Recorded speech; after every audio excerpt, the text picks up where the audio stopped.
साल के लिए आपको आपने उसको 1 साल के लिए लॉक कर दिया, तो आपको महीने का 35% का इंटरेस्ट आ रहा है, क्योंकि 1% जो है वो कंपाउंडिंग होता है, तो आपका महीने का 35% हो जाता है। अगर आप उसको भी नहीं निकालते हैं, तो उस 35% के ऊपर भी आपका कंपाउंडिंग होता रहता है, होता रहता है, होता रहता है। और अगर आप दोस्तों यहाँ पे 1000 टोकन आपने डाले, 1000 टोकन का वैल्यू आज की डेट में करीबन $1800-1900 के आसपास होता है। अगर दोस्तों आपने $1800-1900 के कॉइन लेके आपने रख दिए और केवल 1 साल तक अगर आपने कुछ भी नहीं किया, तो यहाँ पे होता क्या है, पर डे आपको 1% का जो रिवॉर्ड्स आता है, और वो रिवॉर्ड है वो ऑटोमेटिकली कंपाउंड होता जाता है, और आप 1 साल के बाद देखेंगे तो आपका 36,271 टोकन हो जाता है दोस्तों, टोकन।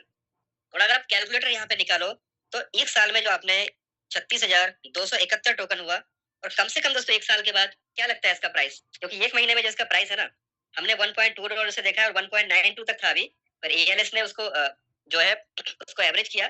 अभी 1.9 के आसपास चल रहा है, तो 1 साल में कम से कम अगर $10 भी आप मान के चलो, तो आपके पास $3,62,000 का पोर्टफोलियो होता है। इसको मल्टीप्लाई में अगर आप 100 कर दो, तो आप समझिए दोस्तों कितना बड़ा पैसा आप इसमें से बना सकते हैं।